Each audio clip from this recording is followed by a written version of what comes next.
This video is being brought to you by Cutting Edge Gamer. If you upgrade graphics cards often, Cutting Edge Gamer is the perfect option for you. Lease the newest graphics cards on the market, such as Nvidia's RTX 20 series, for a low monthly payment. Click the affiliate link below in the description to find out more.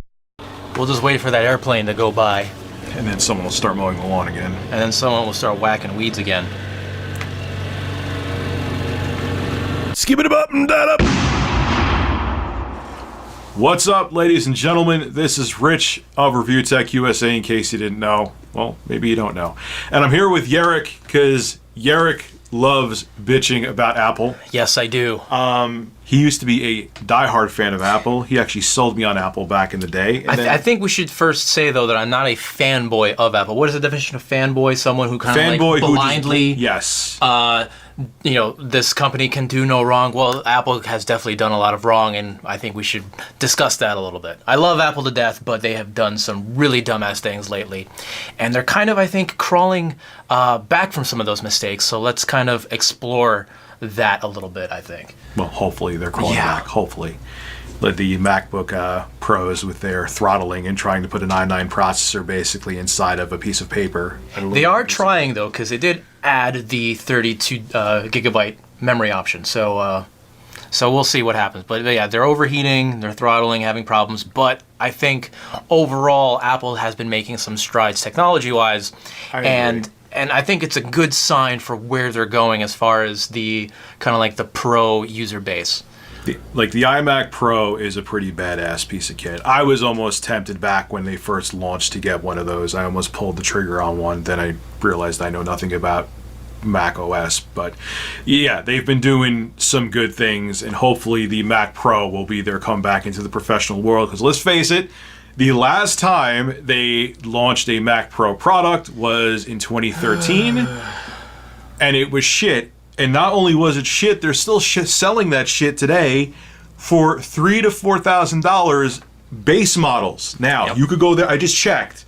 You could buy 2012, 2013 tech from Apple for their Mac Pro for $3,000. A very outdated computer for $3,000. That has thermal issues too. For $3,000 to $4,000 starting, and it has thermal problems. Yeah. Now, I mean, a lot of people give that Mac Pro shit, and I think the problem with that Mac Pro is that they didn't have like a bigger brother to that system. If that machine launched with a more beefier version next to it, I think it would have been okay.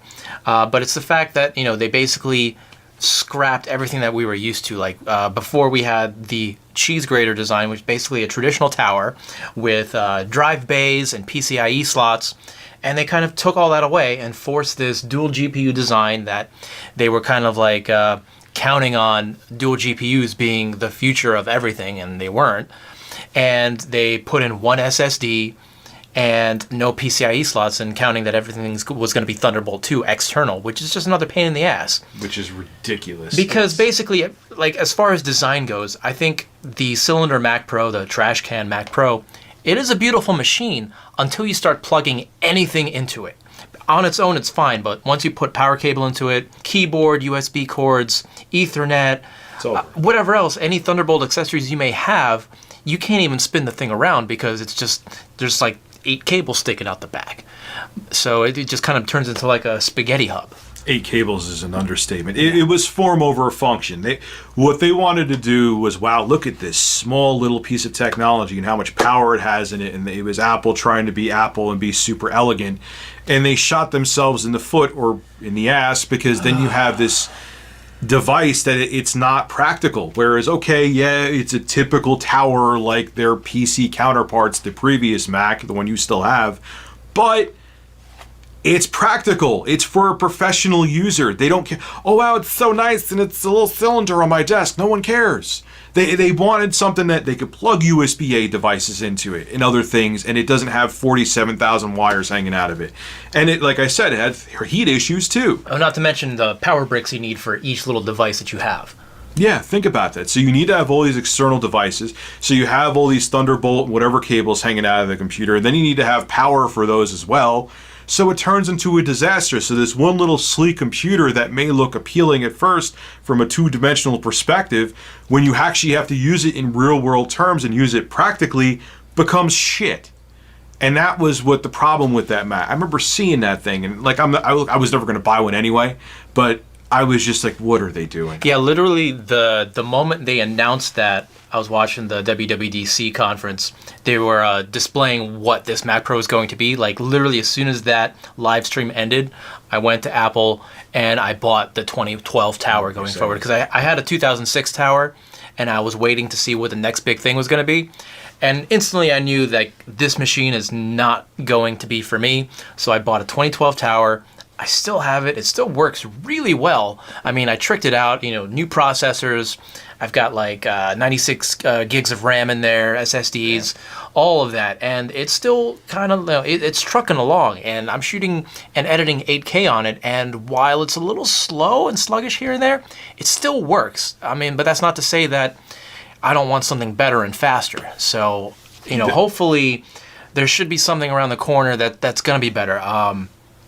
Hopefully June 3rd is WWDC, and rumors suggest that they're going to make an announcement regarding the new Mac Pro. And if you haven't been following the news, when they released the iMac Pro or announced the iMac Pro back in WWDC 2017, along with that, they made a statement that they were working on a new modular Mac Pro for professionals. They actually have a statement.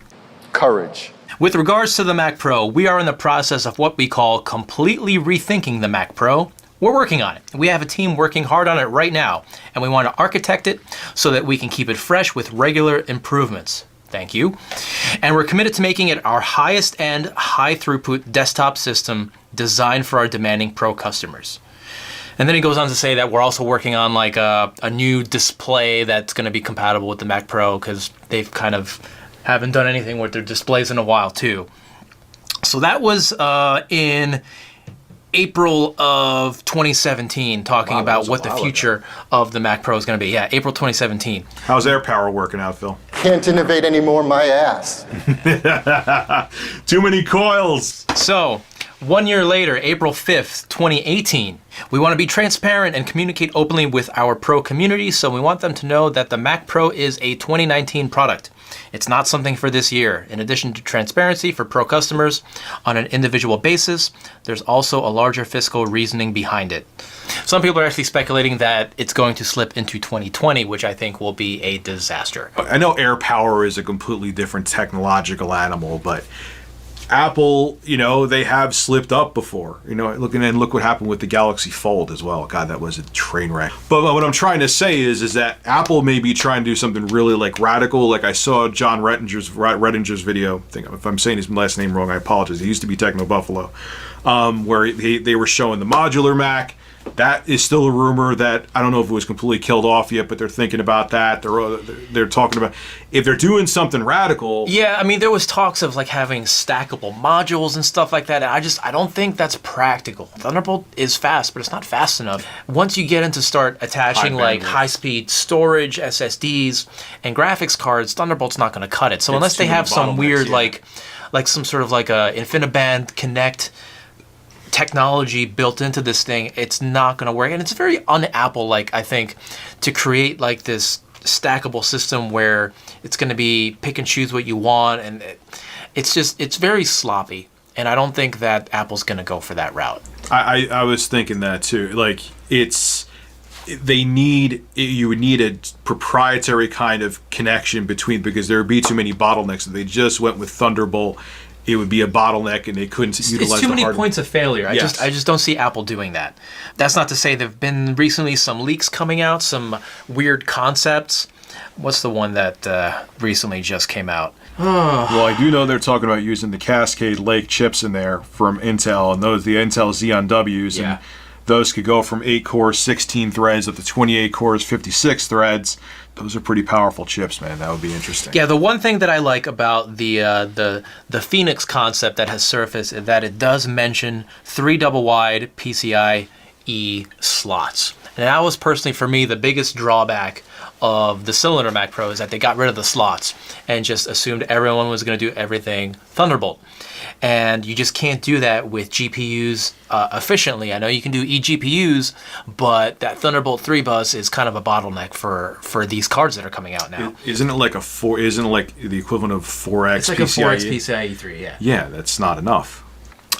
So having 3 slots, I think, is kind of like that happy medium, because I do want to have 2 high-end graphics cards in my system, but I also need a free slot for, say, like a Blackmagic playback card. Apple has to make sure the Mac Pro is function over form. They have to stop worrying about how pretty their crap looks and make it that the professionals will have their PCIe slots. They'll have their USB-A slots. They'll have their Thunderbolt, all of that combined. So they have their options, so when they're out in the field and doing stuff, and when they bring their cameras and whatever their devices back, they have the inputs and PCIe lanes that they need. He doesn't want to have to worry about an external GPU that's going to be bottlenecked by Thunderbolt 3. They're saying there's going to be Thunderbolt 4 inside the new Mac Pros. I don't know if I believe Yeah, I don't that. think we're there yet. I mean, there's a lot of specs on this leak. 8 Thunderbolt 3 USB-C ports which support Thunderbolt 4. That doesn't make sense. I don't think it's going to be all Thunderbolt and no USB-A ports, just because if you look at all of their other desktop machines, if you look at the iMac Pro, the regular iMac, and the Mac Mini, they all have Thunderbolt, but they also have the USB-A ports on them as well. So I think as far as I/O goes, it's going to be at least what we're seeing on the iMac Pro, if not more. They're also going to have an exciting Apple X2 accelerator chip, which Whatever that is. Again, too, this is coming from this Phoenix rumor too, so they may be talking out of their ass, and that actually doesn't exist. And they do mention AMD and NVIDIA options, which, me personally, I do wish that they have NVIDIA support. With Adobe apps and everything, you really want those NVIDIA cards for the CUDA processing. CUDA cores, yeah. But as long as we get cards that work, even if it's AMD only, I mean, at this point, I'll live with it. In regards to WWDC in June, I mean, I think they need to address the Mac Pro in some way.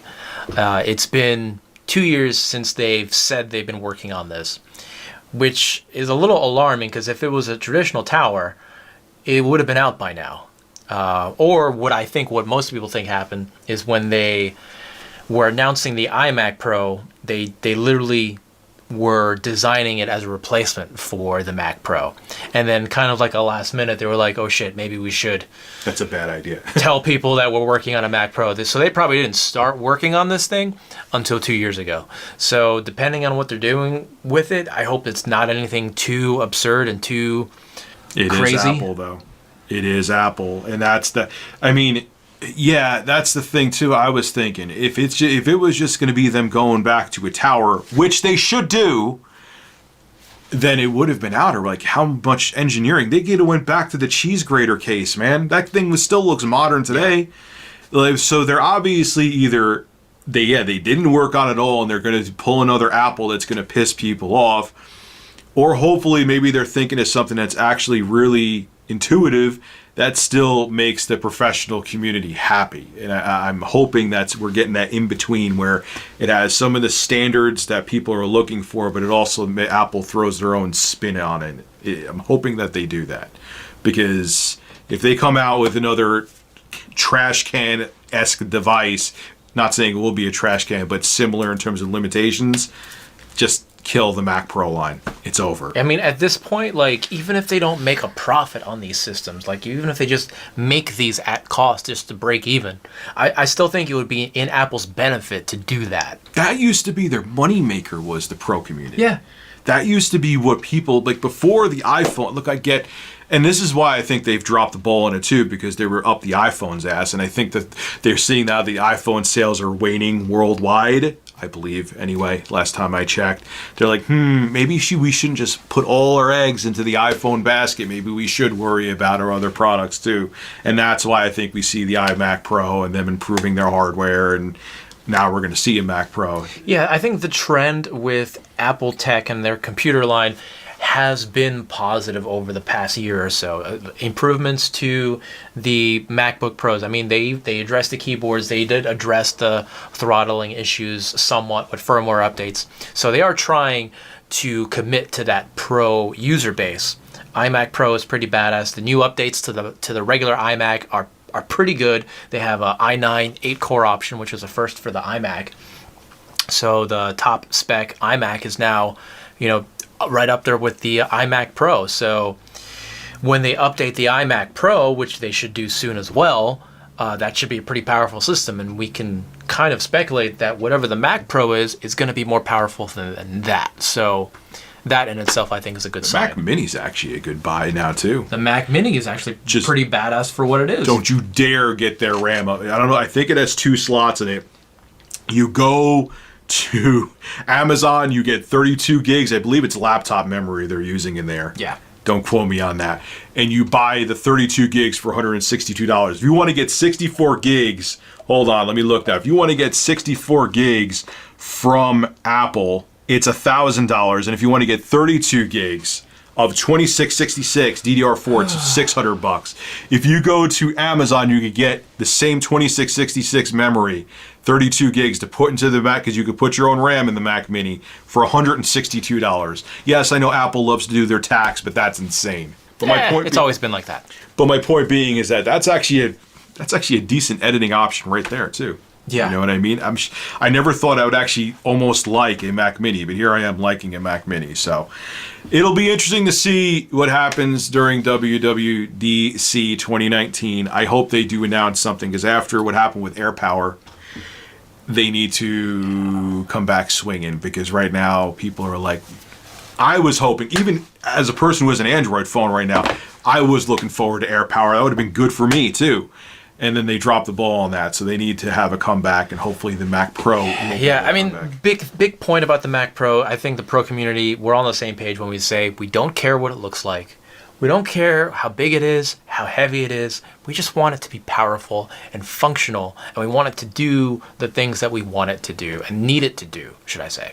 Yeah, we'll have to see if they actually finally listen, but or they will just say nothing. Yep. And will say absolutely nothing, and because they may still be at the drawing board with concepts, and we're here, we're thinking they're done with it. I don't know. Leaks are starting to come out. I mean, I don't know if these leaks are credible.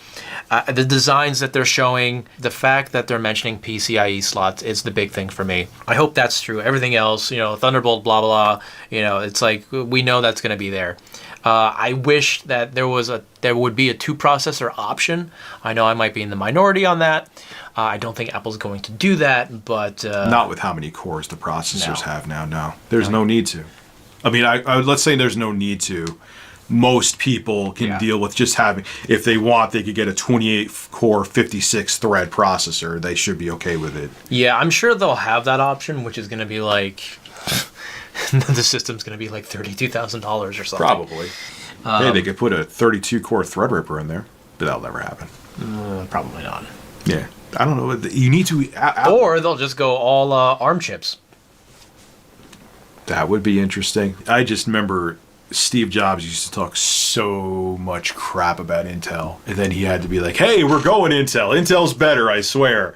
I'm like, man... You have to eat. You're inside. You're eating humble pie right now, Steve. You've been telling everyone. You used to have demos for hours on stage saying your Power PC architecture is better, and now all of a sudden, Intel's nice. We swear it's better. That was just so weird. It was like, you remember seeing how many times you've used it with Phil Schiller and showing how much better the Mac was with the power chips in them. Just strange. Now they might be going kind of like. I know they're going to be going ARM chips. If they do, it's kind of almost full circle in a way. Not really, but it is.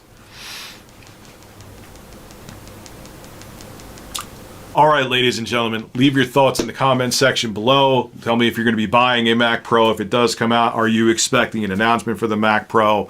And if they don't, what will your thoughts be then? And do you actually own a trash can? Let me know that in the comment section below. I skipped it. I know he did, but did you buy one, and do you like it?